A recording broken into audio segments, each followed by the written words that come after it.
मैं मधुबाला, आप देख रहे हैं एक न्यूज 24। देखिए, बिहार में अभी जो मुद्दा छिड़ा हुआ है, यानी कि आरक्षण को लेकर के पक्ष हो विपक्ष हो, आए दिन अपनी बातों को सामने रख रहे हैं। और इसी बीच चिराग पासवान जो है वो काफी एक्टिव नजर आ रहे हैं। यहां तक कि मोदी के हनुमान कहे जाते हैं चिराग पासवान, और मोदी से इन दिनों काफी नाराज चल रहे थे। लेकिन जैसे ही प्रधानमंत्री नरेंद्र मोदी ने बैठक बुलाई, बड़ी बैठक बुलाई, काफी लोग वहां पे मौजूद रहे और प्रधानमंत्री नरेंद्र मोदी ने चिराग पासवान को काफी खुश कर दिया है। अपनी बातों को जैसे ही प्रधानमंत्री नरेंद्र मोदी रखते हैं, चिराग पासवान काफी खुश हो जाते हैं।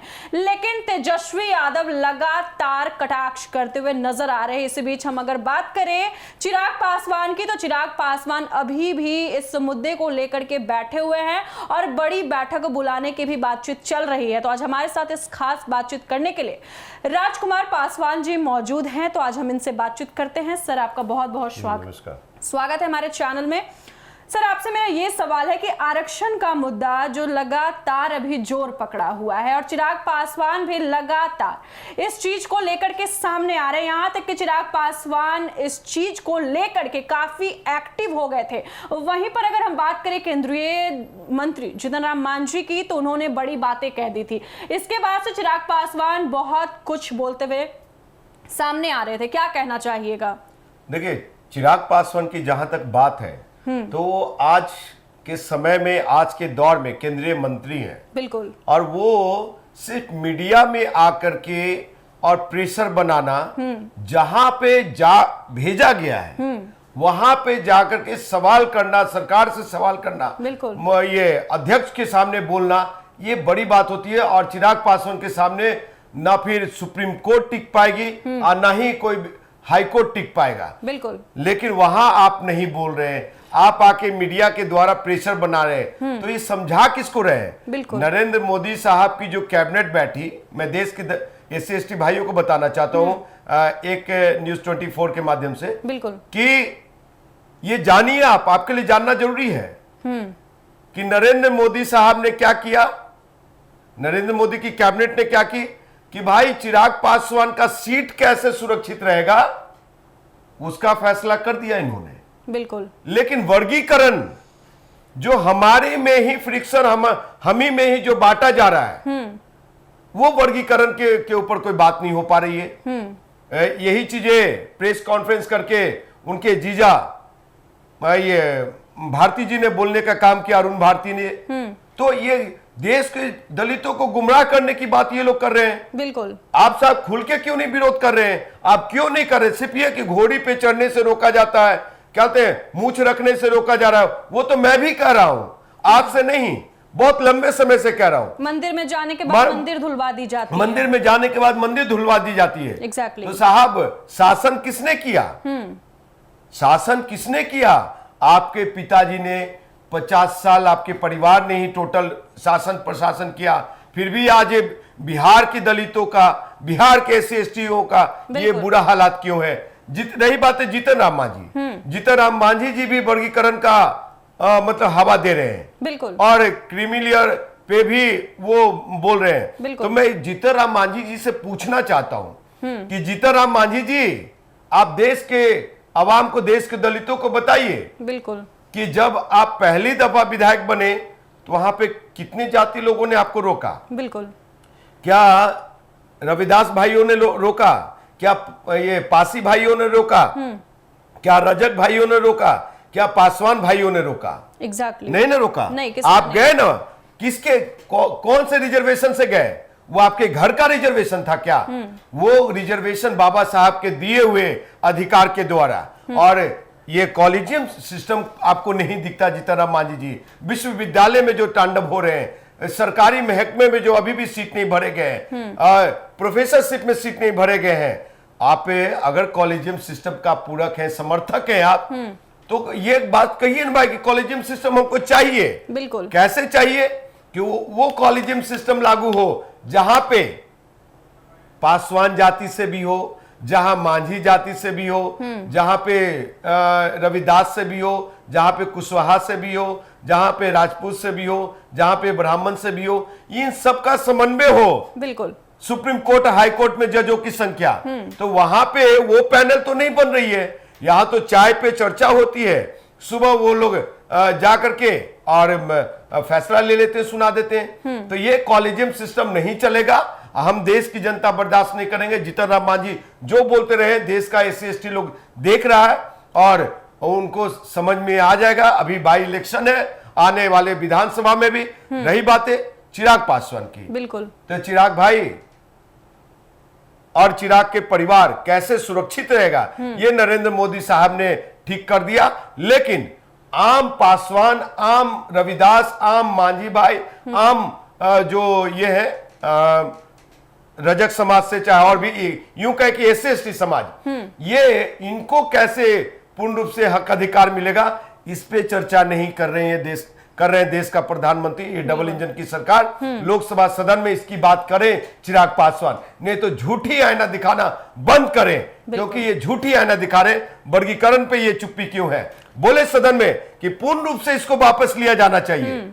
ये जो है कोटा में कोटा पूर्ण रूप से वापस लिया जाना चाहिए। ये नहीं कि क्रीमी लेयर। एक तरफ तो कैबिनेट कर रही है कि संवैधानिक रूप से कहीं भी चर्चा नहीं है क्रीमी लेयर का, ये गैर संवैधानिक है, तो गैर संवैधानिक फिर वर्गीकरण भी है। बिल्कुल, आप अपना उसी तरह से जिस तरह से दलित से महादलित बिहार में बनाया गया, उसी तरह से आप देश लेवल पे आप वर्गीकरण करके बांटना चाह रहे हैं, जो कि हम देश का दलित कभी कदापि बर्दाश्त नहीं करेंगे। और नरेंद्र मोदी से एक अधना सा भी नहीं हम लोग को डर है कि गोली चलेगी, कि पानी चलेगी, कि लाठी चलेगा, कि जो भी पुलिसिया कार्रवाई होगी। हम लोग ये डबल इंजन की सरकार से एकदम नहीं डरते हैं। अब इनको उखाड़ के फेंक देंगे हम लोग, बिहार के दलित लोग और ये चिराग पासवान को भी। बिल्कुल बिल्कुल। देखिए, दूसरा सवाल ये हो जाता है कि तेजस्वी यादव जो है नेता प्रतिपक्ष तेजस्वी यादव लगातार 65% आरक्षण की बात कर रहे हैं और यहां तक कि बीजेपी पर तंज भी कस रहे हैं, बीजेपी को घेरते हुए नजर आ रहे हैं। और बीजेपी ने बड़ी बैठक बुलाई है, यानी कि कल ही का बात करें तो दिलीप जायसवाल जो है बिहार के अध्यक्ष, प्रदेश अध्यक्ष जो है,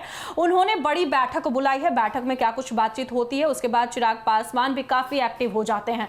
और दूसरी बात यह हो जाता है कि डिप्टी सीएम, बिहार के दो डिप्टी सीएम विजय सिन्हा, सम्राट चौधरी, वो लोग भी बैठक में शामिल होते हैं। और यही मामले देखिए अभी लगातार चल रहा है। क्रीमी लेयर का जो बात अगर हम करें कि आरक्षण रिजर्वेशन कोटे की अगर हम बात करते हैं, तो प्रधानमंत्री नरेंद्र मोदी सीधे चिराग पासवान की बातों को तवज्जो देते हैं।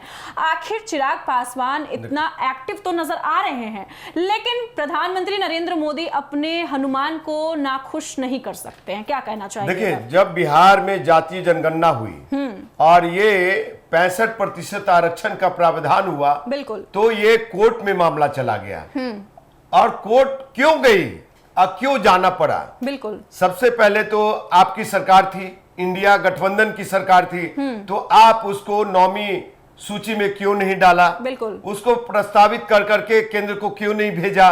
भेजना चाहिए। इसमें भाई तेजस्वी यादव जो कह रहे हैं 65% आरक्षण की, तो साहब अच्छी बात है, उसका समर्थन मैंने भी दिया था, किया था। साथ जहां भी मौका मिला, जिस चैनल के माध्यम से मौका मिला, समाज हित में मैंने बोलने का काम किया, समर्थन देने का काम किया। तो इसका मतलब ये नहीं आपकी सरकार रहते हुए 65% आरक्षण लागू नहीं होता है। बिल्कुल। और रही बातें कि जिन जिन जातियों को संख्या अनुपाती भागीदारी देनी थी, आप उस गठबंधन में क्यों नहीं दिए? बिल्कुल, सरकार टूट जाती है।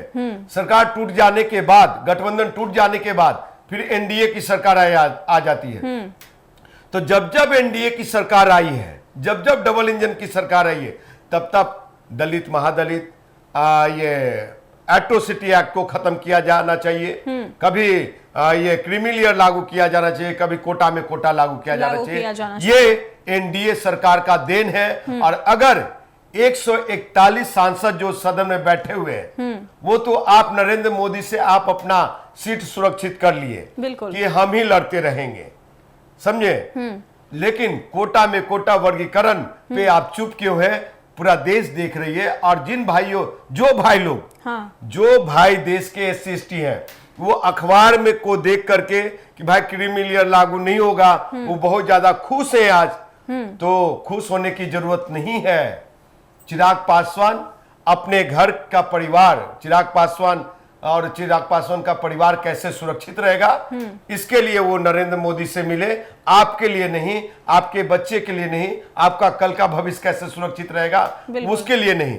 इन लोग को पता है साहब कितनी बड़ी आहुति के बाद, चार बच्चे की आहुति के बाद बाबा साहब आम्बेडकर ने ये आरक्षण पॉलिसी लागू करवाने का काम किया था। अगर ये संघ भाजपा को इतना ही पेट में दर्द है, सुप्रीम कोर्ट में बैठे हुए जजों को इतना ही पेट में दर्द है, और भी संघ भाजपा जो बार बार कहती है कि आरक्षण में संशोधन होना चाहिए, तो मैं उनको बता देना चाहता हूं कि आप कीजिए तो, लेकिन वो जो हमारा डबल वोटिंग अधिकार है, इलेक्टोरल रोल का जो अधिकार है, बिल्कुल डबल वोटिंग राइट्स हमको 1932 वाला पुनः पैक्ट लागू कर दो कि एक ही सीट पे हम 2 सांसद चुनेंगे, बिल्कुल, तो वो तो आप देने को तैयार नहीं। तो इनको अब एक चीज बताते हैं कि आप कोटा में कोटा लाते हैं साहब, आपको ईडब्ल्यूएस नहीं दिखता। भाई तेजस्वी यादव जिसकी बात कर रहे हैं 65% आरक्षण की, तो 65% आरक्षण पॉलिसी बिहार इतना पीछे क्यों?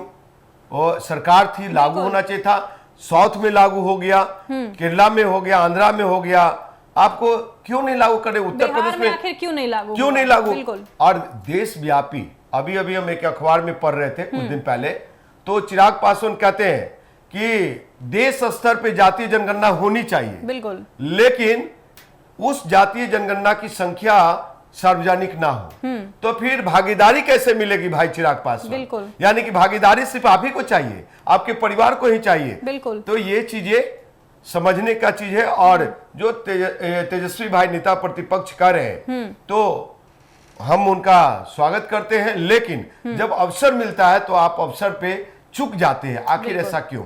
अवसर जब मिले तो उसको 9वीं अनुसूची में डालने की जरूरत है। और इस बार ये कोटा में कोटा को केंद्र सरकार वापस ले और अनुसूची जाति जनजाति के आरक्षण को बढ़ा करके 9वीं अनुसूची में डाले और कोटा में कोटा लागू। अगर लागू करना है तो साहब सुप्रीम कोर्ट आपको नहीं दिखता, ईडब्ल्यूएस नहीं दिखता, 65%।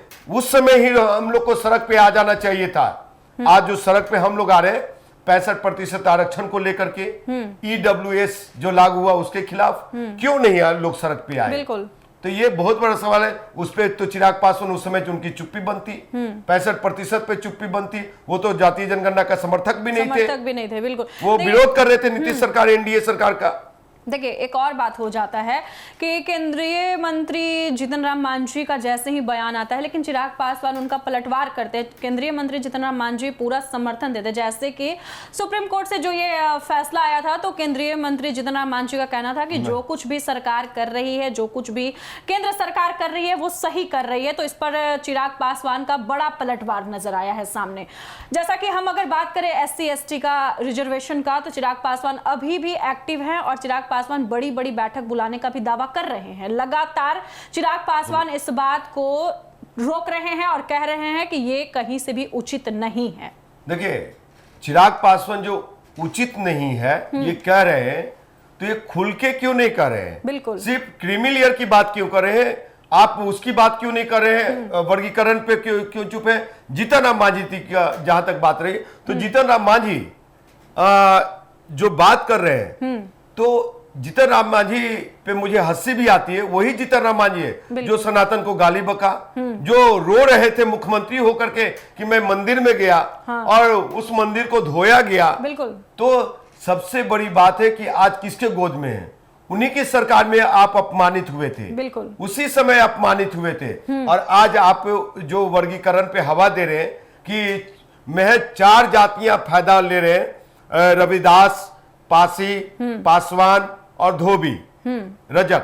तो ये बताइए कि आप जब एमपी बने आपको कौन रोका? आप जब मुख्यमंत्री बने आपको कौन रोका? क्या कहते हैं, आपका बेटा मंत्री है, आपको कौन रोका? आज केंद्रीय मंत्री है, किसी ने रोका क्या? बिल्कुल नहीं रोका। तो रही बातें कि आप अपने परिवार के अलावा कितने मांझी भाइयों को सदन में पहुंचाने का काम किए? आप कितने मांझी भाइयों को गले लगाए? जिस इमामगंज से आप जीत के आए, उस इमामगंज के हमारे मुसर भाइयों का क्या हालात है? बिल्कुल, उनको आगे नहीं आने देते, उनके बच्चे को वो IAS IPS आप कितने पढ़ने के लिए कितने मुसहर के बच्चे को केंद्रीय विद्यालय में एडमिशन कराया, कितने मुसहर के बच्चे को आपने दिल्ली भेजा पढ़ने के लिए, कितने मुसहर के बच्चे को जेएनयू दिल्ली विश्वविद्यालय में, पटना विश्वविद्यालय में एडमिशन कराया, कितने लोगों को विदेश में पढ़ने के लिए भेजा। तो अपने परिवार और पुतों, समधन और बेटी से बाहर नहीं निकलते, दामाद से बाहर ये लोग नहीं निकलते, तो क्या बात करेंगे साहब। तो इसलिए जीतन राम मांझी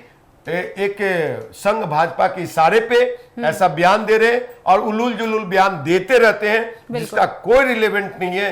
अगर बाबा साहब आम्बेडकर अधिकार नहीं दिए होते तो जीतन राम मांझी कहां छुपे होते और कहां पे मिट्टी में दबे होते, इनके बारे में कोई देश दुनिया का लोग नहीं जानते।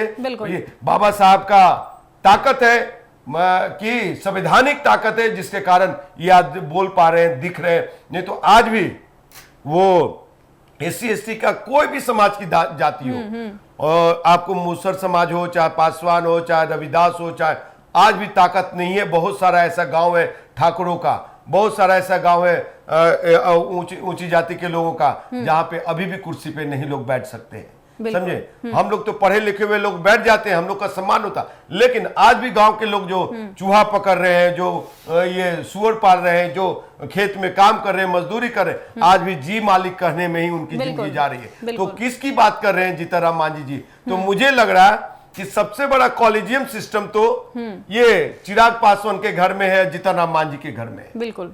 तो इससे भी निजात मिलना चाहिए।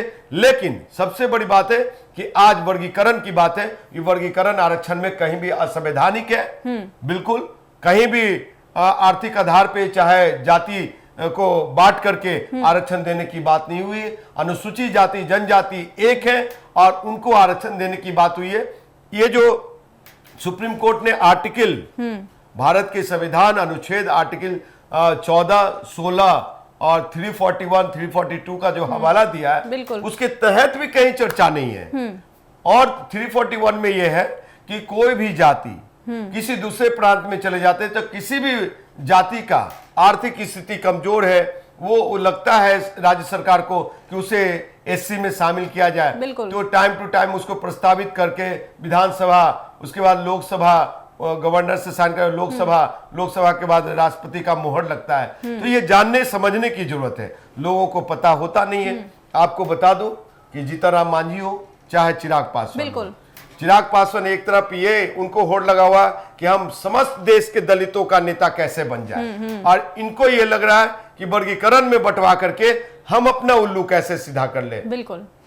लेकिन उनके भी मांझी समाज के जो समझदार पढ़े लिखे हुए लोग हैं वो जान रहे हैं कि इससे नुकसान और फायदा क्या है। और हमारे जाति के भी, चिराग पासवान के भी जाति के भी लोग ये जान रहे हैं कि हम लोग को फायदा नुकसान कितना है और चिराग क्या कर रहे हैं, ये क्या कर रहे हैं। लेकिन हाँ भाई चिराग पासवान, आपको शायद अपनी ताकत का अंदाजा नहीं है। आप लोकसभा में बोलिए, आप मीडिया में ना बोलें, आप मीडिया के माध्यम से किसी को डराने, आपको हम लोगों ने चुन के भेजा है। आप हमारे नेता है, हमारे समाज का, हमारे जमात का अगर नेता बनना चाहते हैं और है आप में हो हिम्मत तो लोकसभा सदन में बोले, लोकसभा अध्यक्ष के सामने बोले, प्रधानमंत्री गृह मंत्री के सामने बोले, वो रिकॉर्डेड होता है। और आप लोकसभा और सुप्रीम कोर्ट मतलब कि हाई कोर्ट और सुप्रीम कोर्ट से आप ऊपर हैं जब आप लोकसभा में दहाड़ेंगे। नहीं तो आप समझ रहे हैं कि हम सड़क पे आ जाएं और सब युवाओं की जो राजनीति खत्म करने की जो साजिश कर रखा है, वो साजिश को हम लोग समझते हैं और हम लोग समझा लेंगे। तो चिराग भाई, आपसे द्वेषता नहीं है, आपसे मुझे नहीं, विचारधारा की लड़ाई है। आप सही काम करेंगे तो सही कहेंगे, लेकिन घोड़ी पे चढ़ने से अगर किसी ने मना किया है तो उसका जिम्मेवार कौन है? बिल्कुल आपका परिवार, जीतन राम मांझी जी, बिल्कुल, मैं बहन मायावती जी, और ये सब। और भाई बनना है तो काशीराम की तरह बनो, बाबा साहब आम्बेडकर की तरह बनो। नकली दिखा करके ठगने की कोशिश ना करो। बिल्कुल।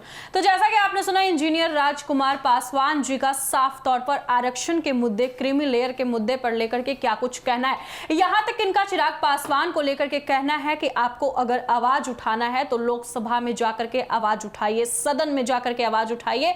मीडिया के सामने आवाज उठाने से, SC ST को वर्गलाने से कुछ हासिल नहीं होने वाला है। इसी बीच इनका जीतन राम मांझी को भी लेकर के खास तौर पर यही बातचीत सामने आया है कि जीतन राम मांझी जो कुछ भी पहले बयान दिए थे, यानी कि मंदिर में जाने के बाद मंदिर धुलवा दिया जाता है, उसको लेकर के भी जीतन राम मांझी का बयान आया था सामने। तो इनका साफ तौर पर यही कहना है कि जो कुछ भी फैसले होना चाहिए वो SC ST के हक में होने चाहिए। और जिस तरीके से चिराग पासवान जो हैं एक्टिव तो नजर आ रहे हैं, लेकिन कितना एक्टिव नजर आ रहे हैं, इनका साफ तौर पर यही कहना है कि चिराग पासवान को हम लोग की जाति मिलकर के जिताई है, तो चिराग पासवान को हम लोग के लिए एक बार सोचना चाहिए। बाकी आप लोगों का क्या कहना है चिराग पासवान को लेकर के, कमेंट बॉक्स में जरूर लिखिएगा। फिलहाल इस खबर में इतना ही, आपको क्या लगता है जरूर लिखिएगा। तब तक के लिए हमें इजाजत दीजिएगा और हमारे चैनल एक न्यूज़ 24 को ज्यादा से ज्यादा लाइक कीजिएगा, शेयर कीजिएगा, फॉलो कीजिएगा। धन्यवाद।